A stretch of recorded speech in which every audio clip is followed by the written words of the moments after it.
Hello दोस्तों, मैं हूं आपका दोस्त दीपक कुमार और हम लोग मॉडर्न हिस्ट्री के एक एक करके चैप्टर्स को कंप्लीट करते जा रहे हैं। और पिछले के वीडियो में हम लोगों ने 2 चैप्टर कंप्लीट कर लिया है, जिसमें से एक था यूरोपीय कंपनियों का भारत आगमन और दूसरा मुगल साम्राज्य का पतन तथा विघटन। और पिछले वीडियो में हम लोगों ने जितने भी टॉपिक्स कवर किए हैं, मुझे उम्मीद है कि उनसे रिलेटेड सभी प्रश्नों को आप लोग आसानी से बना सकते हैं। तो चलिए आज हम लोग शुरू करते हैं एक नए अध्याय को, जिसमें हम लोगों को पढ़ना है नवीन राज्यों का उत्थान। तो शुरू करते हैं हम लोग नवीन राज्यों का उत्थान पढ़ना, क्योंकि जब मुगल साम्राज्य का पतन हो गया था तो उसके बाद फिर देश में नए नए राज्य अपना जो था उत्थान शुरू कर दिए थे। जैसा सबसे पहले हम लोग देखते हैं दक्कन के निज़ाम के बारे में।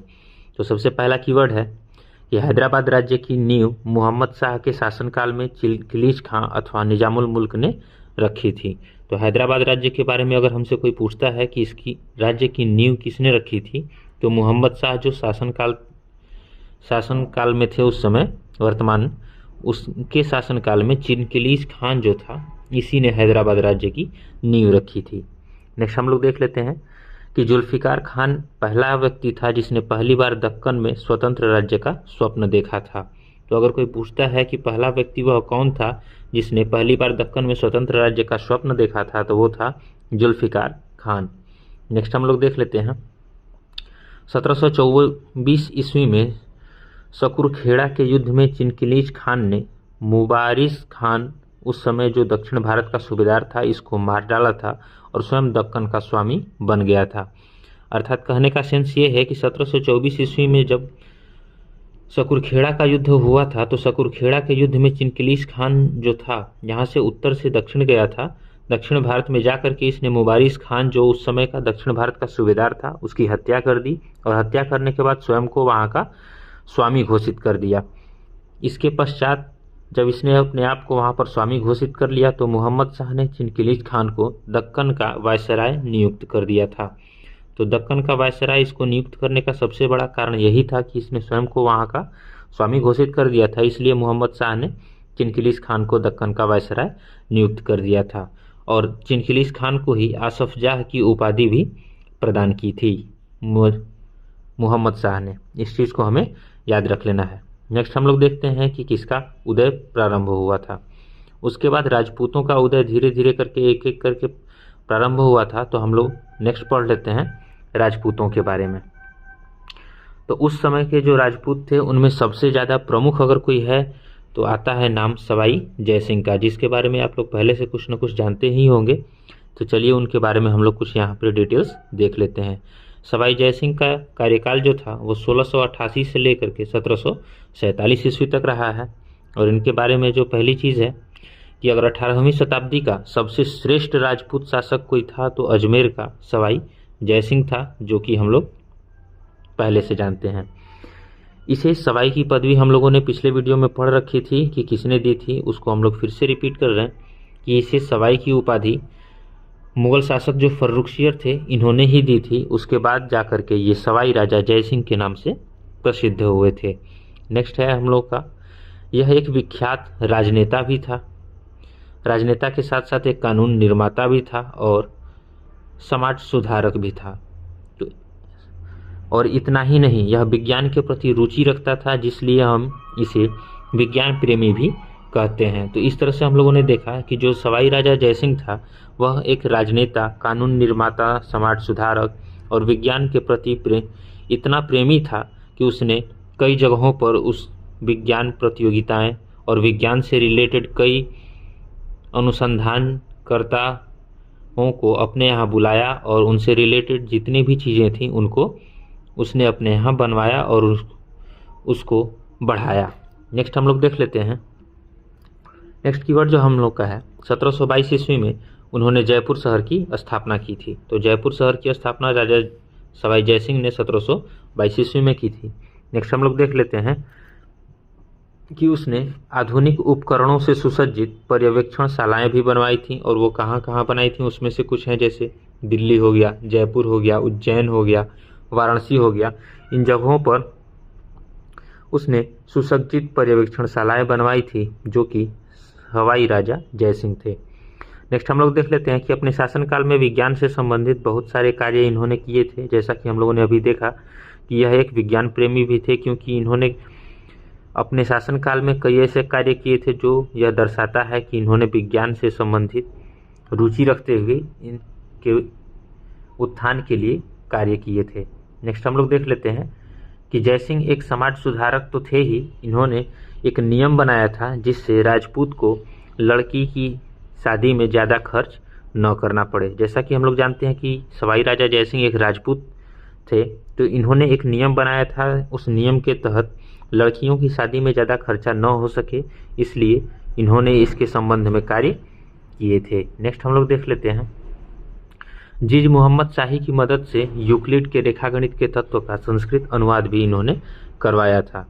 अर्थात इस तरह से हम लोग देख लेते हैं कि ये मैथ में भी रुचि रखते थे, तो यूक्लिड का जो रेखागणित का तत्व था इसको संस्कृत में अनुवाद करवाया था इन्होंने जीज मोहम्मद शाही की मदद से। तो इस चीज़ को हमें याद रख लेना है, और यह करवाया था राजा सवाई जयसिंह ने।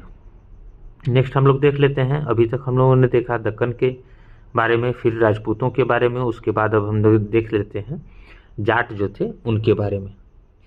तो जाटों का जैसा हम लोग जानते हैं कि दिल्ली, मथुरा, आगरा के सीमावर्ती क्षेत्रों में जो कृषि कार्य करने वाले जमींदार थे वही जाट कहलाते थे, और इन्होंने औरंगजेब की नीतियों के विरुद्ध विद्रोह किया था।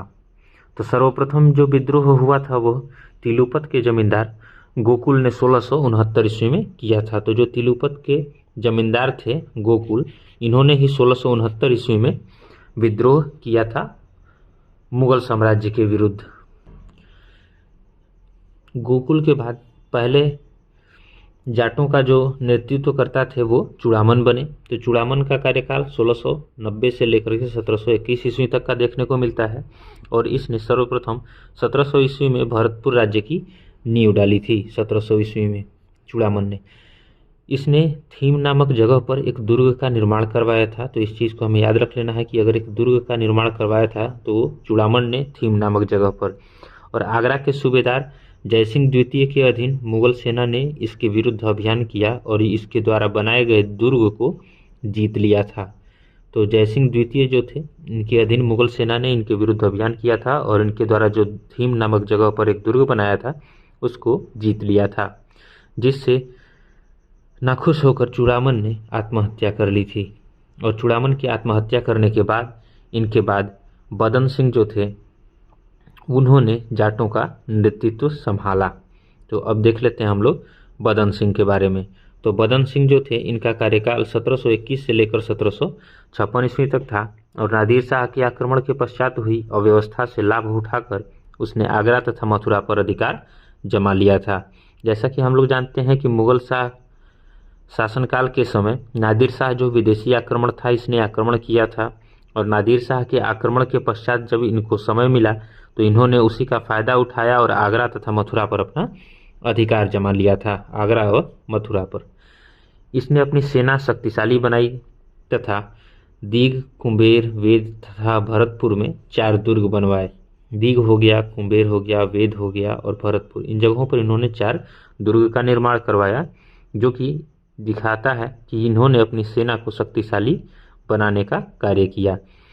अहमद शाह अब्दाली ने बदन सिंह को राजा की उपाधि प्रदान की थी। जो अहमद शाह अब्दाली था द्वितीय विदेशी आक्रमण था जो कि मुगल शासनकाल के समय इसने आक्रमण किया था।